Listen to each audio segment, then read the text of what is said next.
بسم اللہ الرحمن الرحیم۔ السلام علیکم ورحمۃ اللہ وبرکاتہ۔ میرا نام عبداللہ ہے، سب مجھے عبدل کہہ کر پکارتے تھے۔ میری عمر 40 سال ہے۔ میرے گھر میں ایک بہن، میں اور میرا ابا اور اماں رہتے ہیں۔ میرے ابا عام سے ہیڈ کلرک کی نوکری کرتے تھے، جس کی بنا پر ابا نے ہم دونوں بہن بھائی کو پڑھایا لکھایا اور معاشرے میں رہنے کے لائق بنایا۔ میری اماں اچھی بیوی اور اچھی ماں ثابت ہوئی تھیں۔ اماں کو شروع سے ہی مجھے حافظ بنانے کا شوق تھا، مگر ابا کا کہنا تھا جو میں چاہوں، کیونکہ قرآن مجید کو اٹھانا جتنا مشکل ہے، اس سے کئی زیادہ اس کو سنبھالنا رکھنا مشکل ہے۔ لیکن میری ماں کی ایک ہی ضد تھی کہ وہ مجھے حافظ قرآن بنائیں گی۔ بچپن سے جب بچوں کی اماں ابا ان کو صبح فجر کے لیے نہیں اٹھاتے، کہیں ان کی نیند نہ خراب ہو جائے، ابھی چھوٹے ہیں، بڑے ہوں گے تو پڑھ لیں گے، تب سے اماں ابا مجھے مار مار کر مسجد بھیجا کرتے تھے تاکہ مجھ میں قرآن پڑھنے کا جنون آ جائے، اور 5 وقت کی نماز کے بغیر قرآن حافظ نہیں کر پاتا۔ بچپن میں اماں ابا کا اتنا خوف تھا کہ کبھی کسی لڑکی کی طرف آنکھ اٹھا کر نہیں دیکھا تھا۔ میری اماں نے ہی مجھے قرآن حفظ کروایا تھا۔ وہ ہر روز مجھے سختی سے قرآن کی تعلیم دیتی، اور 3 سال تک کے عرصے میں اماں نے نہ صرف مجھے قرآن حفظ کروایا بلکہ اس کا ترجمہ تفسیر بھی کروائی۔ ترجمہ کرنے کے بعد تو جیسے میں پہلے جیسا انسان رہا ہی نہیں تھا، اب تو غصہ جیسے ختم ہو گیا تھا۔ ہر ایک سے تمیز سے نظریں جھکا کر بات کرتا میری ذات کا اہم حصہ بن گیا تھا۔ اب میں بات بات پر لڑنے کی بجائے سب کو معاف کر دیا کرتا تھا۔ حالات کے مطابق خود کو انہی حالات میں ڈھال لیتا تھا۔ اماں نے اگر اچھی تربیت میں اپنا حصہ ڈالا تھا۔ جب اسکول چھوٹا اور کالج آیا، بوائز کالج میں پڑھنے کے باوجود مجھ میں ایسی کوئی گندی عادت پیدا نہیں ہوئی تھی جو اسلام میں حرام ہو۔ لڑکے لڑکیاں سے دوستی کرتے، کئی بار بہت سی لڑکیوں نے خود سے دوستی کا ہاتھ بڑھایا، مگر میں نے کبھی پہل نہیں کی تھی۔ الٹا حیرانگی ہوتی تھی کہ ایک لڑکی ہو کر کیسے اپنی عزت غیر مردوں کے سامنے نچھاور کرنے کے لیے بھی تیار ہے۔ ایک روز میں اپنی کلاس میں گیا تو میری حیرت کی انتہا ہی نہیں رہی، وہاں کوئی موجود نہیں تھا۔ مجھے تجسس ہوا کہ آخر سب کہاں گئے۔ بہرحال میں خاموشی سے اپنی جگہ بیٹھ کر اپنی کتاب پر نظریں رکھے بیٹھ گیا۔ جب کچھ دیر بعد 3-4 لڑکیاں کمرے میں داخل ہوئیں۔ وہ بلا کی خوبصورت تھیں، مگر ناز و لباس پہنے خود کی نمائش کرتی مجھے سخت زہر لگی۔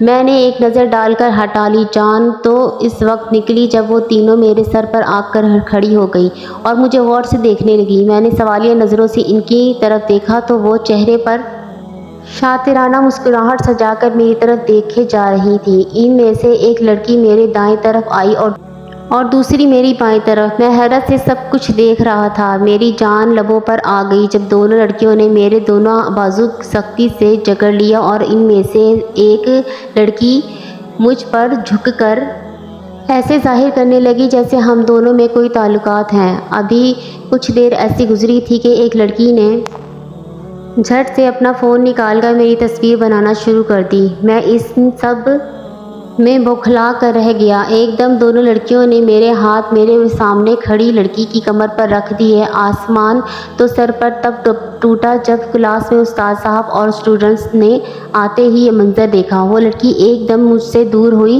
اور رونے کا بہانہ کرتی جلدی سے وہاں سے بھاگ گئی۔ میری آنکھیں حیرت سے پھٹی رہ گئیں جب سب لوگ مجھے نفرت بھری نظروں سے دیکھنے لگے۔ سب باتیں بنانے لگے کہ پہلے تو بڑا معصوم اور نیک پاکیزہ لگتا تھا، اب کام دیکھو اس کے جملے تھے کہ سیسا پلائی، جو میرے کانوں میں انڈیلی جا رہی تھی۔ میرا دل کیا میں زمین کے اندر دفن ہو جاؤں، میرے لیے یہ مرنے کے مترادف تھا۔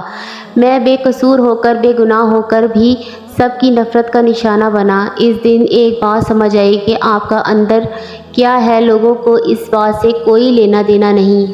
آپ باہر سے کیسے ہو، لوگوں کو اس بات سے غرض ہے۔ استاد صاحب بغیر حقیقت جانے مجھے پرنسپل کے پاس لے گئے، جنہوں نے نہ صرف میرا مستقبل خراب کیا اور مجھے یونیورسٹی سے بھی نکال دیا۔ میں بغیر قصور کے سزا بھگت رہا تھا۔ یونیورسٹی چھوٹنے کے بعد میری تو زندگی ہی بدل گئی تھی۔ ہر طرف سے جیسے سب راستے بند ہو گئے تھے۔ لوگ اپنی بیٹیوں کو مجھ سے بچا کر رکھتے تھے، جیسے ان کو احلام ہوا ہو کہ میرے ساتھ کیا ہوا ہے۔ میں بہت مایوس ہونے کا لگا تھا۔ پھر میرے ابا اور اماں نے میرا ساتھ دیا، مجھے حوصلہ دیا، مجھے سمجھایا آزمائش کا وقت ہے، ٹل جائے گا۔ وقت گزرتا گیا اور سب ٹھیک ہو گیا۔ 3 سال کے بعد ایک روز میری حیرت کی انتہا نہ رہی جب مجھے یونیورسٹی سے کال آئی اور مجھے یونیورسٹی بلایا گیا۔ میں جیسے ہی یونیورسٹی گیا میری آنکھیں حیرت سے پھیل گئیں جب ایک بھوری آنکھوں والی لڑکی نقاب میں ایڈمن کے ساتھ آپس میں کھڑی تھی۔ میں نے ایڈمن سے پوچھا کہ مجھے کس لیے بلایا گیا ہے، تو ایڈمن کی بات سن کر مجھے گہرا جھٹکا لگا۔ جب ایڈمن نے کہا کہ یہ وہی لڑکی ہے جس نے تم پر جھوٹا الزام لگایا تھا، میں تو حیرت سے اس لڑکی کے حلیے پر نظر ڈال کر رہ گیا جو مکمل حجاب میں تھی۔ میں نے ایک نظر میں اس لڑکی کی طرف دیکھ کر نظریں جھکائیں۔ مجھے اس لڑکی سے نفرت محسوس ہو رہی تھی۔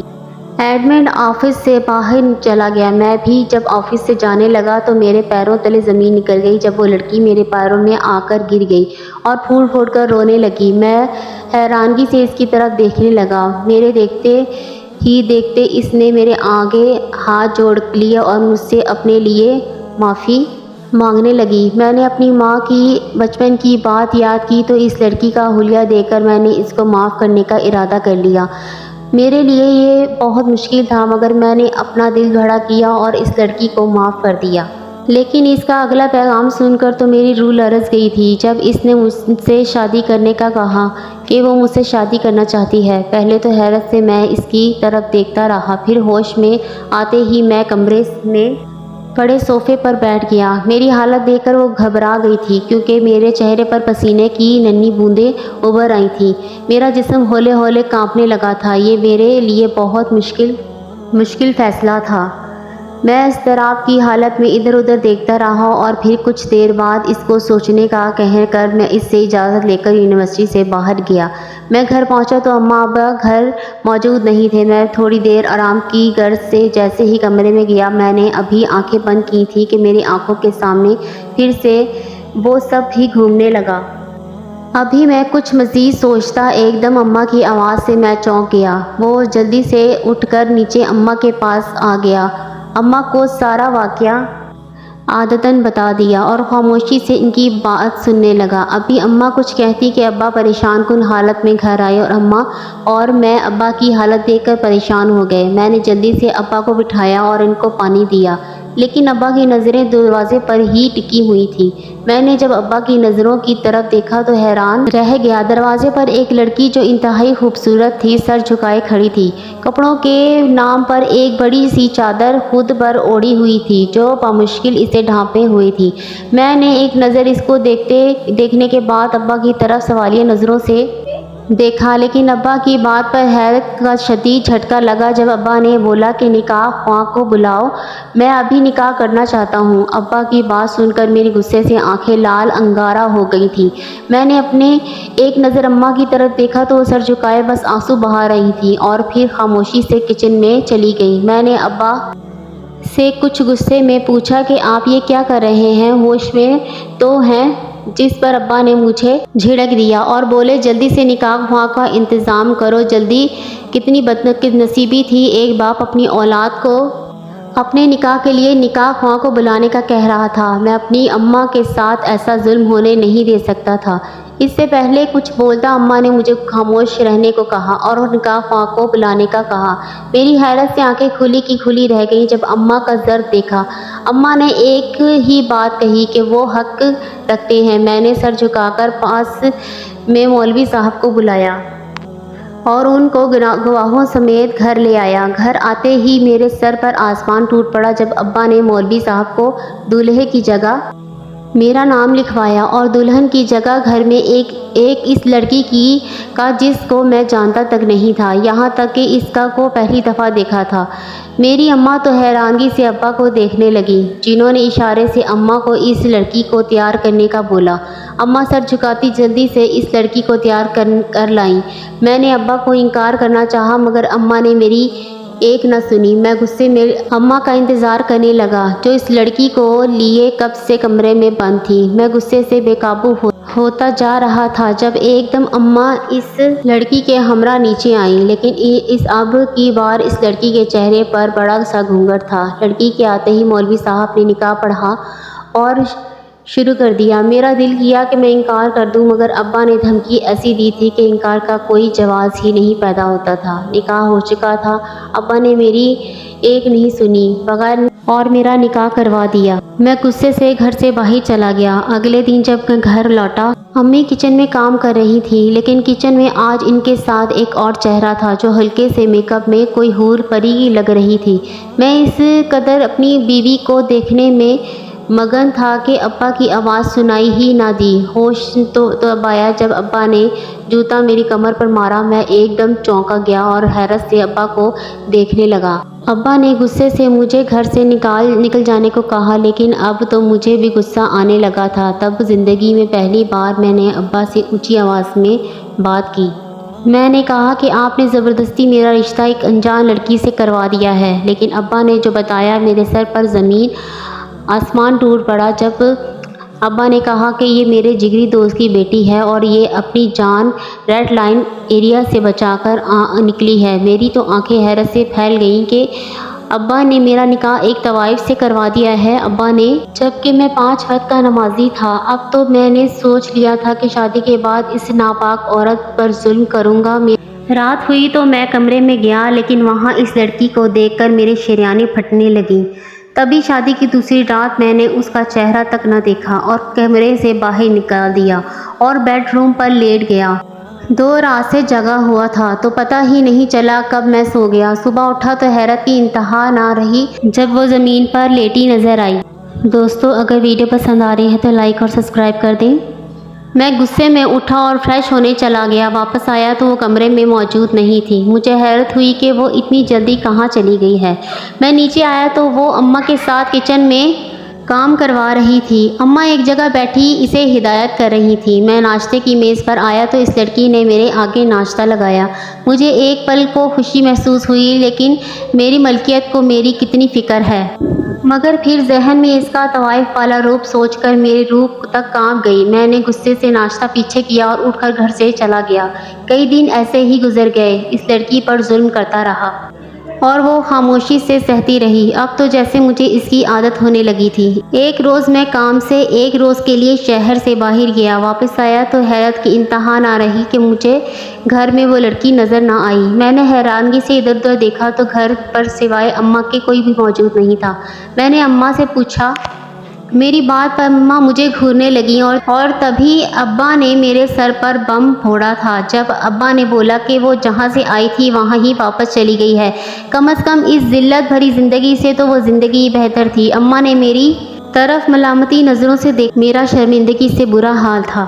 میں نے آنسو بھری آنکھوں سے ابا کی طرف دیکھا اور ان سے اس جگہ کا پتہ پوچھا جہاں میری بیوی تھی، لیکن ابا نے انکار کر دیا۔ کہ میں نے ابا سے بولا کہ میں اپنے کیے پر شرمندہ ہوں، میں اس سے معافی مانگ لوں گا۔ تو ابا نے مجھے کہا کہ معافی غلطیوں کی ہوتی ہے، گناہوں کا کفارہ ہوتا ہے۔ میں نے سوالیہ نظروں سے ابا کی طرف دیکھا۔ جب ابا نے جواب میں بولا، اس لڑکی نے جس قدر تکلیف جھیلی ہے میں اندازہ بھی نہیں لگا سکتا۔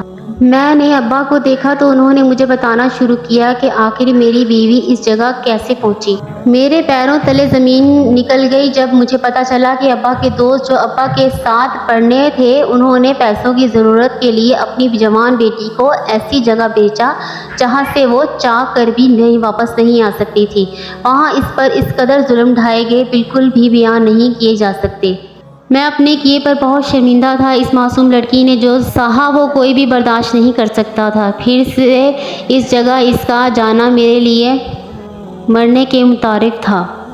میری پریشانی دیکھ کر ابو جی نے بتایا کہ تمہیں سبق سکھانے کے لیے میں اسے یتیم خانے چھوڑ آیا تھا۔ اب جاؤ اور اسے لے کر آؤ اور اسے معافی مانگو۔ میں بہت خوشی اسے لینے گیا اور وہ عظیم عورت جو میرے کہنے پر آ گئی اور مجھے معافی مانگنے کا موقع بھی نہیں دیا۔ انسان کے قدم ڈگمگاتے ہیں مگر نیت پکی ہو تو قدم خود بخود جم جاتے ہیں۔